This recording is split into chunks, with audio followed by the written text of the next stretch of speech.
하나님 말씀은 열왕기상 22장 29절에서 40절까지 말씀입니다. 열왕기상 22장 29절에서 40절입니다.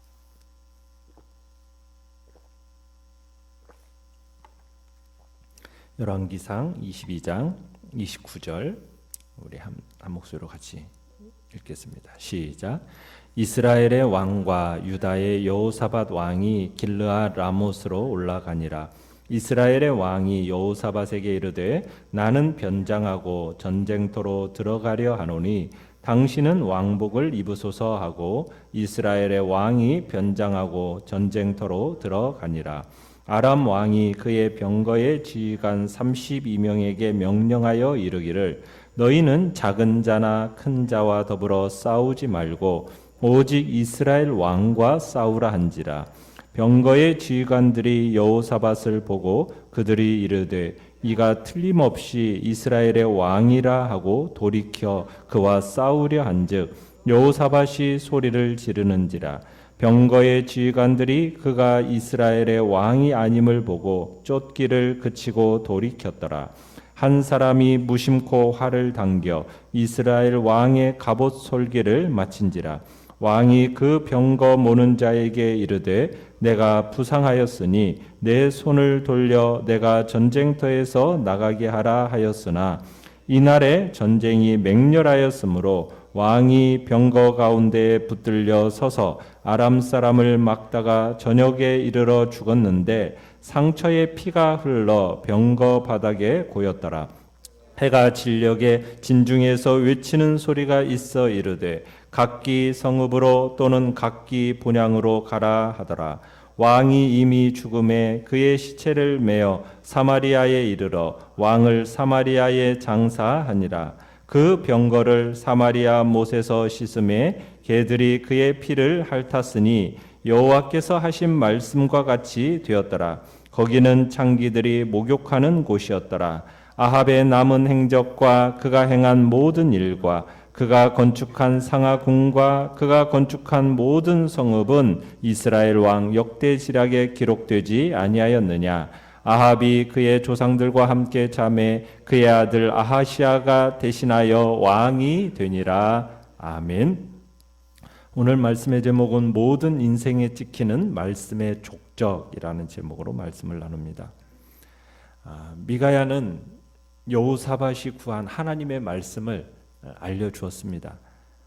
미가야의 그러한 분명한 예언에도 불구하고 아합과 여호사밧의 이 연합군은 전쟁을 위해서 길르앗 라못으로 가게 됩니다. 아합은 화를 내면서 재수없는 미가야를 감옥에 가두어 버리죠. 그렇지만 하나님의 말씀을 무시한 아합도 실제 전쟁에 임하니까 미가야의 예언이 자꾸 마음에 걸린 겁니다. 자, 그래서 내용관찰 문제 1번을 보시면 아합이 미가야의 예언을 무시하고 전쟁터로 들어가면서 취한 조치는 무엇입니까? 아합은 변장술로 만일을 대비했습니다. 여호사밧에게는 왕복을 입게 하고 아합 자신은 왕이 아닌 것처럼 왕복을 벗고 보통 병사 차림으로 위장하고 병사들 틈에 숨어들은 겁니다. 적군은 먼저 왕을 어떻게 보면 집중 타겟으로 공격할 것이니까 변장을 해 신분을 이렇게 감추면 죽음을 면할 수 있을 거다 이렇게 생각을 한 거죠. 그런 아합의 변장술이 처음에는 잘 작동하는 것처럼 보였습니다. 왕복을 입고 출전을 했던 여호사밧이 이스라엘의 왕인 걸로 오인하고서는 이 아람 군사들이 이 여호사밧을 죽이려고 막 쫓은 거예요. 그 죽을 고비를 맞았었는데 여호사밧이 고함을 지르니까 그 소리를 즉시 듣고서는 아람 군사들이 이 사람은 이스라엘 왕 아합이 아니라는 것을 알아차립니다. 그리고서는 아람 사람들이 그가 아합이 아니라는 것을 알고는 뒤쫓지 않게 된 겁니다. 그런데 이 전쟁은 어떤 전쟁이냐? 나라와 나라와의 전쟁이 아니고 왕과 왕과의 싸움도 아닙니다. 이 전쟁은 오직 한 사람, 아합을 죽이는 일에 목적을 둔 싸움인 겁니다. 그것을 우리가 31절에 보시면 아람 왕이 군사들에게 한 말에서 그 사실이 확인이 돼요. 뭐라고 얘기하고 있습니까? 너희는 작은 자나 큰 자와 더불어 싸우지 말고 오직 이스라엘 왕과 싸워라, 이렇게 얘기하고 있어요. 여러분, 정상적인 전쟁이라면 이 여호사밧도 죽였어야 마땅한 전쟁인 겁니다. 그를 죽이려 했던 아람군이 아합이 아니다라고 해가지고 그냥 돌려보내준다? 그건 참 전쟁이 아니죠. 그런데 이 전쟁은 오직 어떤 전쟁이라는 얘기입니까? 아합을 죽이기 위한 전쟁이라는 거예요. 그래서 아람군은 하나님이 아합을 죽이기 위해서 사용하는 도구로 지금 사용하시면서, 그러면서 아주 희한한 방법으로 하나님이 이 아합을 죽이십니다. 자, 어떻게 죽이십니까? 자, 내용과 잘 문제 2번을 보시면 아합은 어떻게 죽음을 맞습니까? 34절을 보시면은 한 사람, 아람 군사 하나가 무심코 활을 당겨 쐈어요. 자, 그런데 그 쏜 것이 어떻게 됐습니까? 병사로 변장한 아합의 갑옷 솔기, 그러니까 갑옷 중에서도 가장 취약한 그 이음새에 명중합니다. 그리고 그 화살이 급소를 찔러버린 거예요. 여러분, 이건 정통으로 맞춘다라는 것이 보통 어려운 일이 아닙니다. 이 당시에 군인들이 입은 갑옷이라는 것은 여러 개의 작은 쇠조각을 이어서 만들어 놓은 거예요. 그런데 이 이음새에 화살이 뚫고 들어간다?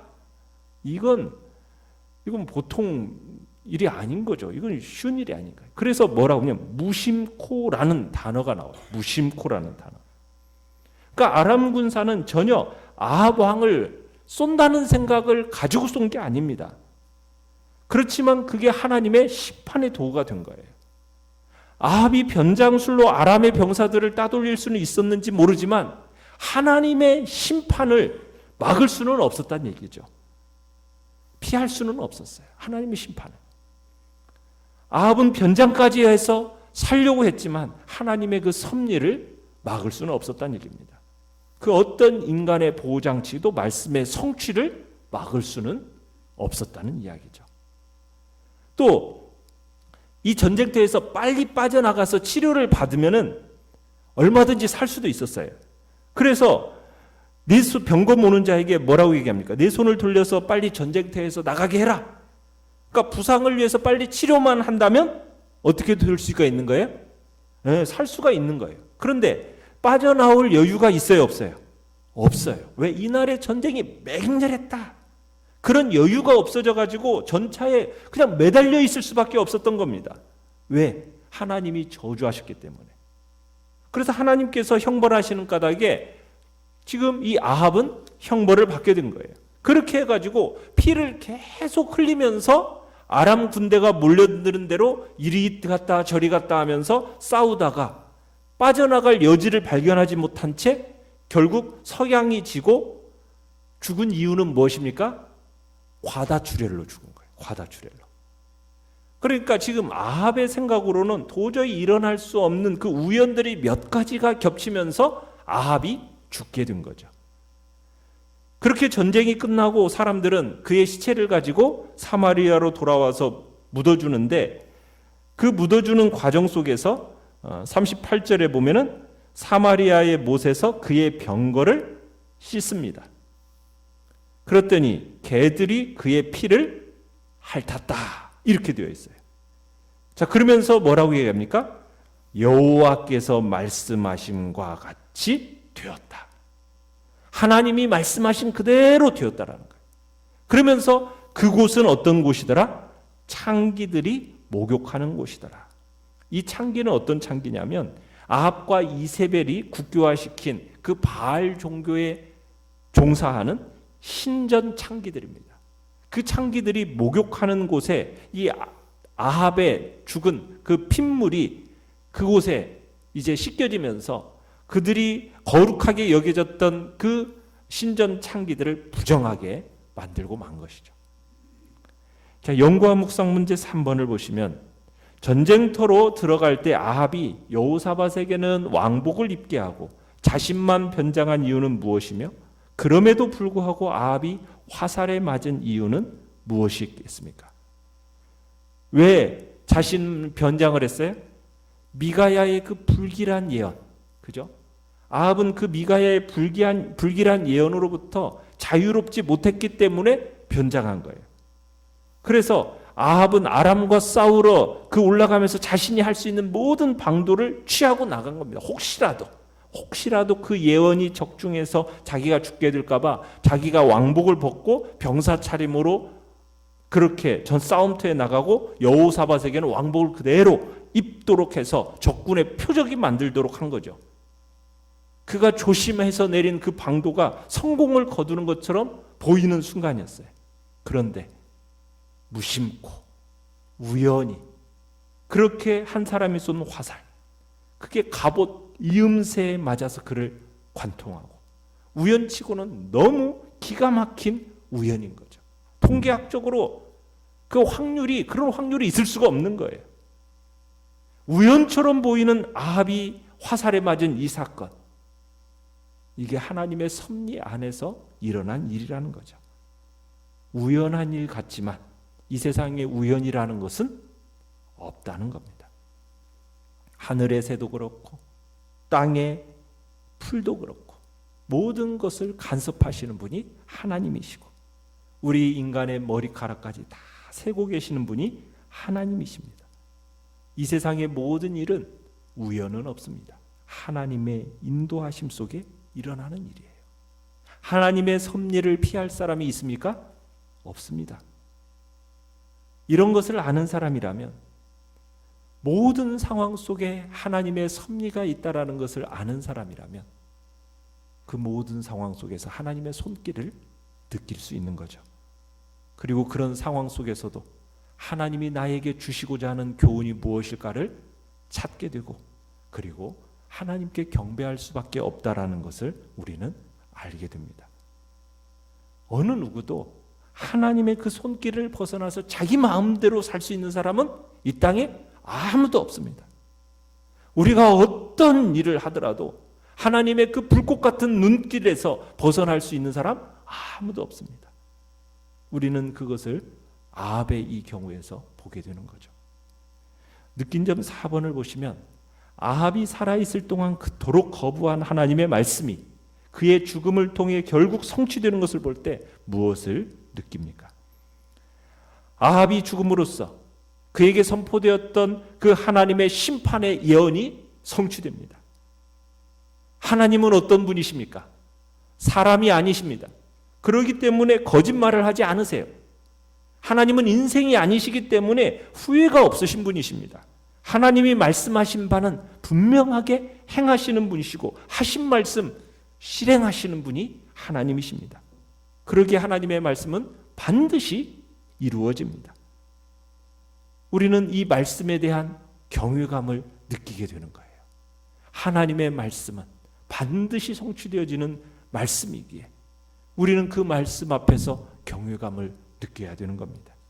그리고 내 인생의 지표를 무엇을 근거로 삼아야 되겠습니까? 말씀의 근거로 삼으며 살아야 될 것을 다시 한번 우리의 마음속에 새기게 되는 것입니다. 왜? 하나님의 말씀은 거짓이 없이 분명하게 성취되어지는 신실한 말씀이기 때문에 우리는 이 하나님의 말씀을 거부하는 어리석은 자리에 들어가지 않도록 해야 됩니다. 오직 그 하나님의 말씀에 순종함으로 그 삶이 내 삶의 축복의 말씀이 이루어지도록 우리는 그렇게 살아야 될 것이고, 불순종을 통해 심판의 말씀이 우리 안에 이루어지는 그런 어리석은 삶이 우리 안에 나타나지 않도록 오직 그대로 분명하게 이루어지는 말씀 붙들고 우리는 살아야겠다라는 결단을 해야 하게 되겠습니다. 결단과 적용 5번을 보시면, 내 삶을 통해 하나님의 어떤 말씀이 성취되는 것을 보고 싶습니까? 아합이 아무리 변장을 해도 화살을 피할 수 없었듯 내가 하나님의 눈을 결코 피할 수 없음을 깨닫는다면 내 삶의 태도는 어떻게 달라져야 하겠습니까? 아합의 죽음은 물론 악한 자라서 이렇게 죽은 것이 하나님의 자비가 부족해서입니까? 아니었죠. 스스로 은혜를 거부하고 결국 말씀을 거스러서 끝까지 죄의 길로 갔기 때문에 죽게 된 겁니다. 하나님은 아합에게 몇 번씩이나 과분한 은혜를 내리지 않으셨습니까? 그죠? 몇 번씩이나 과분한 은혜를 내리셨어요. 그럼에도 불구하고 돌이키지 않은 그 결과, 결국에는 그 멸망의 길로 간 거예요. 회개하지 않고 악에 팔려서 심판을 자초한 거죠. 하나님의 심판은 인간의 어떤 술수에도 불구하고 반드시 성취가 되어지는 겁니다. 그렇기 때문에 우리는 기회가 주어졌을 때 우리는 회개하고, 기회가 주어졌을 때 하나님의 말씀을 붙들고 그 말씀에 믿음으로 순종의 길을 걸어가는 것만이 우리가 참으로 하나님이 주시는 풍성함을 누릴 수 있는 길이지, 만약 기회가 주어졌는데도 불구하고 회개하지 않고 돌아오지 않는다면 비참한 최후밖에 없다라는 것을 우리는 아합을 통해서 보게 되는 겁니다. 그래서 우리는 정신 차리고 하나님의 그 진리의 말씀을 붙들고 정말로 그 피할 수 없는 불꽃 같은 눈으로 우리를 보시고, 그리고 그 뜻을 이루어 가시는 그 하나님의 그 섭리의 손길을 항상 기억하면서 그 말씀대로 순종의 길을 걸어가는 복된 자리에 있으시기를 간절히 바랍니다. 오늘의 기도를 같이 한번 읽겠습니다. 시작. 어디서든 저를 찾아내시는 하나님, 제가 더욱 주님을 경외하며 말씀 앞에 바로 서게 하소서. 아멘. 말씀을 생각하면서 기도하시고요. 연약한 우리의 지체들을 위해서 기도해 주시기 바랍니다. 그리고 이 코로나19 바이러스의 확산세를 주님 꺾어주시고 또 주의 은혜 안에서 일상이 회복되어